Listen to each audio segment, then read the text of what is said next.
아침 주요 뉴스의 인터뷰까지 플러스해서 뉴스를 깊게 들여다보는 시간이죠. 뉴스브리핑 플러스 김동인 시사인 기자와 함께합니다. 안녕하세요. 네, 안녕하세요. 시사인 김동인입니다. 오늘은 4월 16일이니까요. 네. 세월호 얘기부터 해야 될 것 같습니다. 네, 그렇습니다. 오늘 추모 행사가 여러 가지 준비되어 있어요. 네, 세월호 5주기를 맞아 경기도 안산시 일원에서 일단 대규모 추모 행사가 예정되어 있는데요. 오후 3시부터 안산시 화랑유원지에서 이 공식 기억식이 열립니다. 안산시 전역에서 1분간 추모 사이렌이 울리고요. 이 사이렌이 울린 후에 이 추도사와 함께 각종 행사가 뒤따를 예정입니다. 네, 한쪽에서는 추모 행사가 준비되고 있는데 또 다른 한편에서는 이 세월호 가족들을 향한 막말이 논란이 되고 있습니다. 근데 네.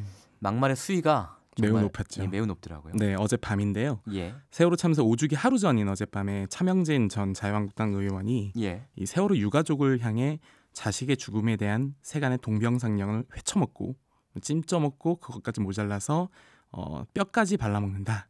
이 징하게 쳐먹는다는 제가 지금 말로 옮기는 것도 굉장히 뭐랄까요, 너무나 모욕스러운 표현들인데 그걸 그냥 그대로 읽은 거죠? 예, 차명진 그렇습니다. 전 새누리당 의원이 쓴 글을. 예, 그렇습니다.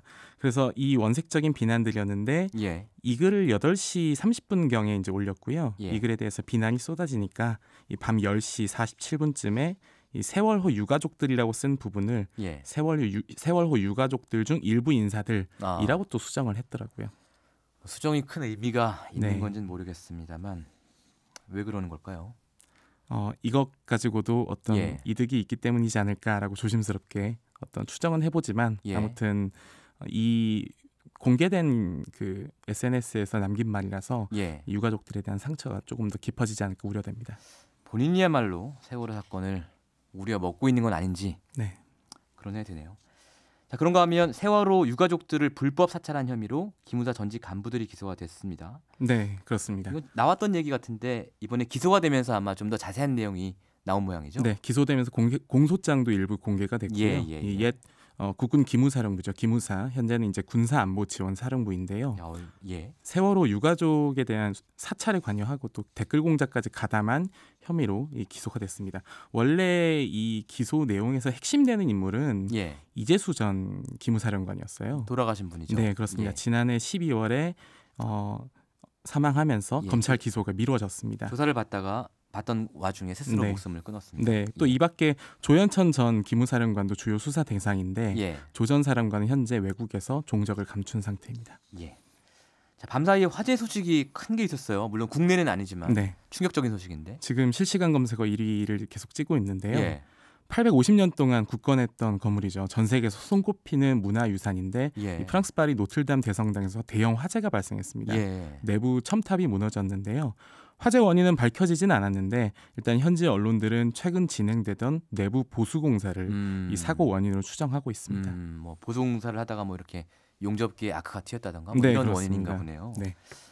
노트르담 성당은 뭐 많은 분들이 직간접적으로 가보지는 못했더라도 뭐 영화도 있었고 뮤지컬도 있었기 때문에 많은 추억이 있는 그리고 건축사에서도 굉장히 중요한 어떤 건물이긴 한데 그래서 외관이 지금 유지가 될 수 있을 것이냐 일부가 타긴 했지만요. 그 부분도 좀 논란이 되고 있습니다. 자, 다음으로는 어제 MBC 스트레이트에서 단독 보도한 내용 살펴보죠.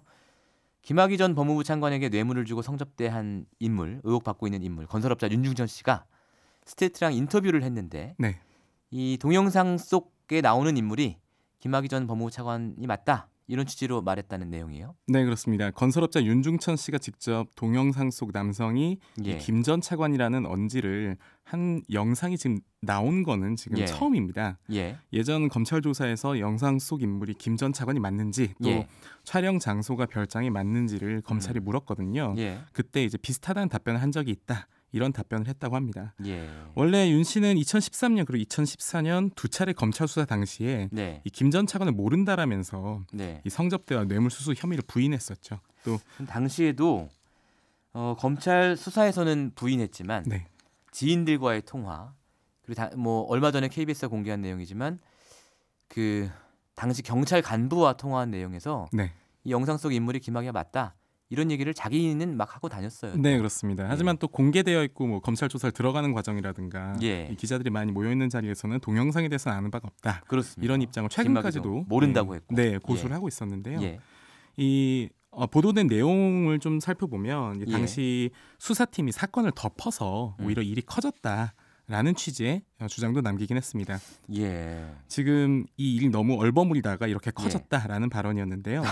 그때 이제 상황이 수습됐더라면 지금쯤 아마 김 전 차관이 편하게 변호사를 했을 것이다라는 취지의 어떤 발언도 남겼습니다. 윤중천 씨조차도 당시 수사가 부실했다라는 것을 인정했다고 볼 수 있네요. 네, 그렇습니다. 또 이 밖에 스트레이트와 인터뷰에서 과거 김 전 차관의 검사장 승진을 위해서요. 지인을 통해서 청와대에 로비를 했다는 주장도 남겼는데요. 유력 정치인 A씨의 형이 있습니다.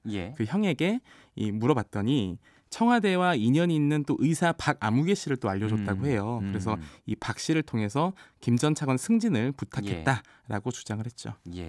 본인 김학의를 승진시킨 게 나다 이런 주장을 한 거군요. 네. 자, 김학의 전 법무부 차관의 성범죄 의혹 수사도 사실상 시작이 됐어요. 성범죄 피해를 입었다고 주장해온 여성이 어제 검찰 수사단에 출석을 했습니다. 네, 성범죄 부분이 언제 수사가 진행될 것이냐 이 부분도 굉장히 중요한 부분이었는데요. 5년 만에 검찰이 다시 비공개 출석을 했습니다. 이 성범죄 피해를 입었다고 주장해온 여성이 출석을 했는데요.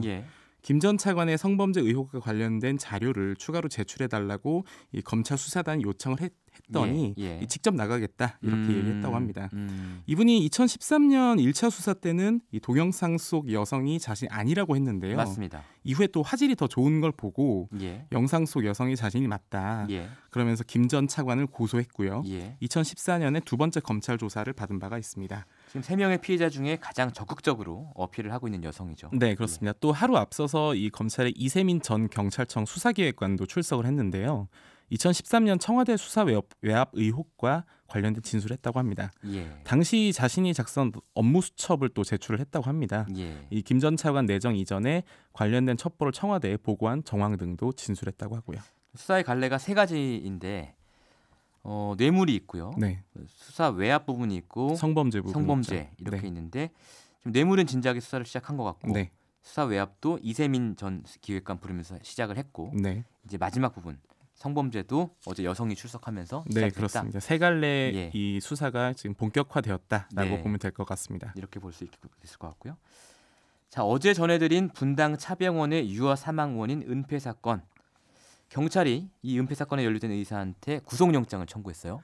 네, 분당 차병원의 신생아 낙상 사고 은폐 의혹을 수사 중인 경찰이 당시 사고를 은폐한 의사 2명에 대해서 이 구속영장을 신청했습니다.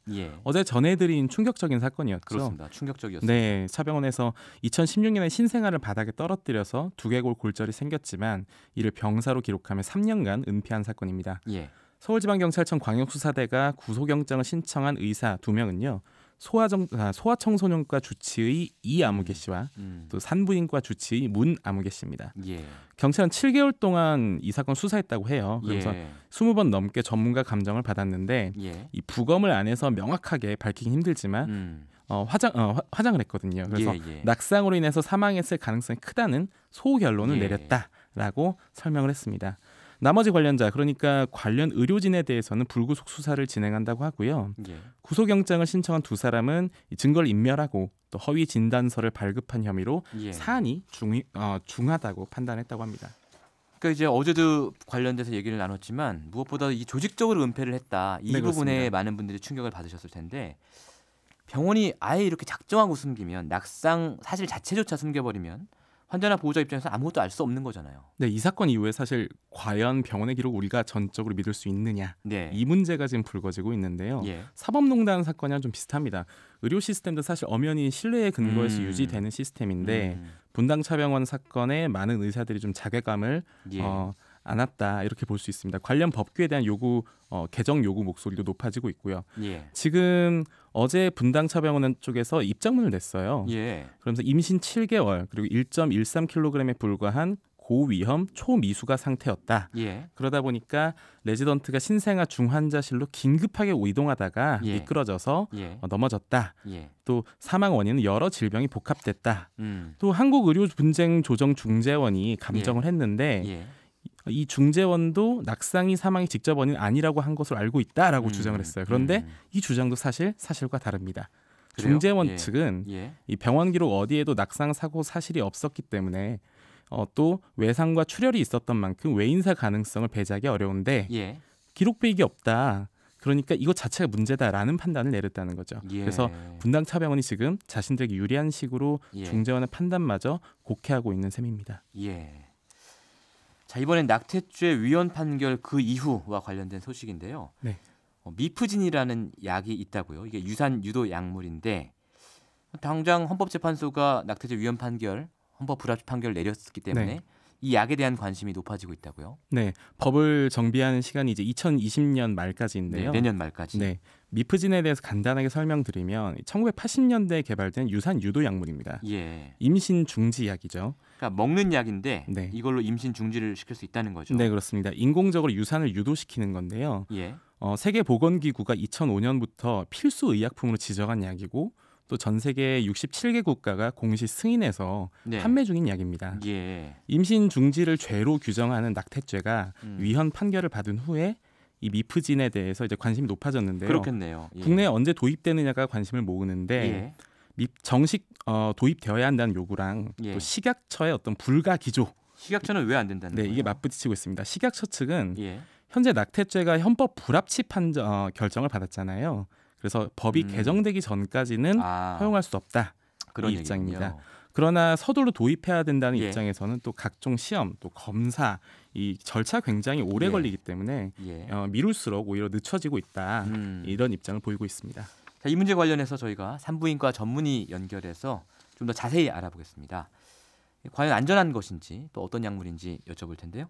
인도주의 실천의사협의회 여성위원장을 맡고 계시는 윤정원 산부인과 전문의 연결합니다. 위원장님 안녕하세요. 네, 안녕하세요. 가장 궁금한 게요. 이 약이 정말 안전한가 이거든요. 안전성이 검증이 된 약입니까? 네, 방금 기자님 말씀해 주셨지만은 이제 88년도에 개발이 돼서 지금 1억 명 이상이 사용한 약물이고요. 이 지금 67개국 이상의 나라에서 사용되고 있고 이로 인해서 이제 축적된 데이터가 있어서 사실 WHO에서도 필수 의약품을 지정을 한 거고요. 그래서 안전성 자체는 사실 모든 약물에는 부작용이라든지 알러지 반응이라든지 이런 것들이 있을 수 있겠지만은 공중보건 시스템 내에서 사용하는 거에서 안전성이 있다고 판단이 되었기 때문에 사용하고 있는 거라고 보시면 되겠습니다. 이 보통 저희가 알고 있는 사후 피임약 있지 않습니까? 네네. 이거하고 이 미프진이라는 약은 다른 거죠? 네, 다릅니다. 사후 피임약은 이제 배란을 막아주고 착상을 막아줘서 그 수정란 자체가 착상을 안 되도록 하게 하는 약이고요. 임신이 안 되도록 하는 약이고. 유산 유도약은 이미 착상이 된 그 임신 태낭을 이제 배출시키는 자연 유산과 비슷한 상태로 해서 자연 유산을 유도하는 약이라고 생각하시면 되겠습니다. 그럼 이제 저희가 통상적인 임신 중절 수술에도 여러 가지가 있겠습니다만 그 임신 중절 수술하고 이 미프진이라는 낙태약을 먹는 것하고는 비교해 보면 어느 쪽이 더 안전하다고 볼 수 있겠습니까?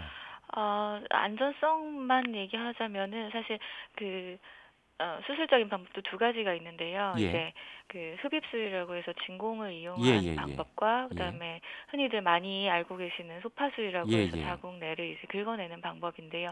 사실 이 소파술은 WHO에서도 안전하지 못하기 때문에 가능한 사용을 지양하라고 하고 있고 이 안전한 방법인 흡입술이나 아니면 미프진을 1차적으로 권고하고 있습니다. 그래서 두 가지 다 제대로만 사용된다면은 합병증 발생률 1% 미만이고요. 성공률은 뭐 수술 같은 경우에는 99%, 약물 같은 경우에는 90%에서 98% 정도로 보고되고 있습니다. 자, 이렇게 안전하다고는 해도 의사 처방은 있어야 되는 거죠? 그럼요. 외국에서 사용되고 있는 나라에서는 다 의사 처방 하에 사용하는 전문의 약품입니다. 여성들 입장에서는 어쨌든 산부인과를 갈 필요가 있다고는 해도 약만 먹으면 되는 거기 때문에 이 약에 대한 수요가 있을 것 같아요. 네, 지금도 사실 있고 지금도 사실 불법으로 규정되어 있는 기간 동안 그 시술을 하는 병원이 계속적으로 줄어오고 있었거든요. 그래서 하기 힘든 상황이 되면서 이 약물에 대한 정보가 또 알려지게 되면서 이제 불법적인 방법으로 이제 브로커라든지 이런 데를 통해서 찾아서 사용하고 있었던 여성들이 있었고요. 그렇겠죠. 네네. 그래서 그 부분들이 사실 더 전문의약품으로서 예. 보건의료 시스템 내에서 의사의 이런 전문적인 복약 지도라든지 이런 하에서 이루어져야 된다는 이야기들을 이제 그 합법화 이후에 해야 되는 부분이라고 생각합니다. 그럼 이제 우리나라에서는 방금 말씀하신 바에 따르면 불법적으로 유통이 되면서 오히려 의사의 처방전 없이 유통되기 때문에 그렇죠. 더 위험할 수도 있는 거겠네요. 그렇죠. 어떤 점이 위험할 수 있나요? 처방전 없이 먹으면? 사실 그 복용을 하면 안 되는 상황들, 금기증이라고 하는데요. 예. 뭐 자궁의 임신인 경우라든지 아니면 뭐 만성 부신기능 저하증이라든지 뭐 천식이 심한 환자라든지 스테로이드 복용자인 경우에는 사용하면 안 돼서 이런 사전 복약 지도라든지 아니면 이런 문진 이런 것들이 필요하고요. 예. 그다음에 사용하다가 이제 아까 성공률이 90에서 98%라고 했는데 100명 중에 2명에서 8명은 불완전 유산이나 이런 실패를 한다는 얘기거든요. 그래서 그런 추적 사후 관찰이라든지 계속 병원에 다니고 그다음에 사실 임신 중지보다도 더 중요한 건 그 이후에 앞으로 또 원치 않은 임신 중지를 하지 않도록 피임 상담해주고 이런 부분들 이런 거가 다 이제 보건의료 시스템 내에서 의사와의 그런 지도 하에서 이루어져야 된다는 거죠. 그게 지금 안 되고 있어서 문제인 건 맞습니다. 자, 결국은 금지가 불법 유통을 부추기고 불법 유통된다는 사정 때문에 결과적으로 더 안전 문제에 신경을 못 쓰고 있는 그런 상황인데요. 네. 자, 어쨌든 식약처는 2020년 법 개정이 돼야만 이걸 허락하겠다. 뭐 이런 입장이에요. 산부인과 의사분들 입장은 어떻습니까? 사실 미프진을 한 번도 써본 적이 없기 때문에 산부인과 의사들 입장에서는 사실 해본 적이 없는 약물, 해본 적이 없는 시술에 대해서는 좀 그 보수적으로 얘기하는 경우가 사실 많아서 뭐 안전성을 검증하고 도입이 필요하다 이 정도로 이제 보수적으로 얘기하는 경우가 많은데요. 저는 이제 사실 지금도 성폭력 피해자나 이제 합법적인 사유로 임신 중지 받아야 하는 여성들이 계시거든요. 이분들은 이런 안전한 선택지가 있는데 안 들어와서 제공받지 못하고 있는 거라서 사실 이건 어떻게 보면은 보건복지부나 이제 식약처의 그 책임 방기라고 저는 생각을 하고요. 사실 뭐 왜냐면 이게 모자보건법에 그 임신 중지 허용 사유를 같이 얘기하면서 수술이라고만 되어 있어요. 이런 경우에는 수술을 할 수 있다라고만 되어 있어요. 그러니까 이 약물이 개발되기 전에 만들어진 73년에 만들어진 법이기 때문에 이게 법이 업데이트가 되지 못하고 있었던 거거든요. 그래서 사실 헌재에서 지금 여성의 건강과 자기 운명 결정권을 침해하기 때문에 이 낙태제약위원회라고 판결을 난 만큼 사실 조속한 법 개정 노력도 필요하고 FDA나 보건복지부도 지금 상황 검토하고 빠른 도입을 하려는 노력을 같이 해가는 게 저는 필요할 거라고 생각합니다. 네, 오늘 말씀 잘 들었습니다. 네, 감사합니다. 네, 지금까지 윤정원 인도주의 실천의사협의회 여성위원장이었습니다. 자, 다음 뉴스 살펴볼까요? 네. 금호아시아나그룹이 아시아나항공을 결국은 매각하기로 결정을 했습니다. 네, 그렇습니다. 자금난에 빠진 금호아시아나그룹이 결국 아시아나항공과 그 자회사인 에어서울 또 에어부산을 통으로 매각하기로 했습니다. 이로써 1988년 제2민간항공사로 출범한 아시아나항공은 31년 만에 주인을 바뀌게 됐습니다. 이제 세간의 관심은 이 아시아나항공의 주인이 누가 되느냐 여기에 지금 몰리고 있는데요. 아시아나항공 시가총액이 1조 4,941억 원 규모입니다. 또 이 중에 금호산업이 갖고 있는 지분이 5천억 정도 되고요. 한 30% 정도 갖고 있는 걸로. 네, 그렇습니다. 이번에 인수는 유상증자도 같이 합니다. 유상증자라는 거는 이제 주식을 더 발행해서 이것은 이제 판매하는 방식인 건데요. 그렇기 때문에 또 자회사까지 한 번에 사들이고 또 부채까지 감당하고 기존의 경영 프리미엄까지 이제 감안하면 약 2조 원 정도가 필요할 것으로 보입니다. 근데 2조 원으로 끝나는 것도 아니에요. 왜냐하면 아시아나항공이 워낙 지금 부채가 많기 때문에. 네, 그렇습니다. 그 지금 파는 이유가 빚을 갚을 수 없어서 파는 거잖아요. 네, 그렇습니다. 새로 인수받은 기업이 그 빚을 또 갚아줘야 되는 거예요. 네, 정상화 단계까지도 또 비용이 또 소모될 수 있는데요. 현재 이 정도 돈을 지금 쓸 수 있는 기업들이 많지 않기 때문에 지금 대기업 집단들이 언급되고 있는데 SK와 애경 또 한화 등이 주요 인수 대상으로 꼽히고 있습니다. 아무래도 인수 금액이 큰데 이 SK는 물류 산업 또 한화는 항공엔진, 애경은 또 제주항공을 가지고 있어서요. 관련 가장 좀 가능성이 높지 않겠느냐 이렇게 좀 손꼽히고 있고요. 항공산업이 좀 사양산업 같아 보이긴 하지만 또 물류산업으로 보면은 굉장히 또 전망이 있어서 이 부분에 대해서도 굉장히 산업계에서 눈여겨보고 있는 상황입니다. 말씀하신 그런 회사들은 아시아나항공을 인수했을 때 뭔가 지금 기존에 하고 있는 일하고 시너지가 날 수도 있기 때문에 아시아나항공 경영 상태가 안 좋다고는 해도 한번 도전해 볼 만하지 않을까? 네, 그리고 현금 보유량이 많은 유통사들도 신세계나 CJ도 물류를 하니까요. 이 업계들도 지금 후보군으로 꼽히고 있는 상황입니다. 어제 주가가 많이 올랐더라고요. 네, 오늘 말씀 여기까지 듣겠습니다. 지금까지 시사인의 김동인 기자였습니다. 네, 고맙습니다.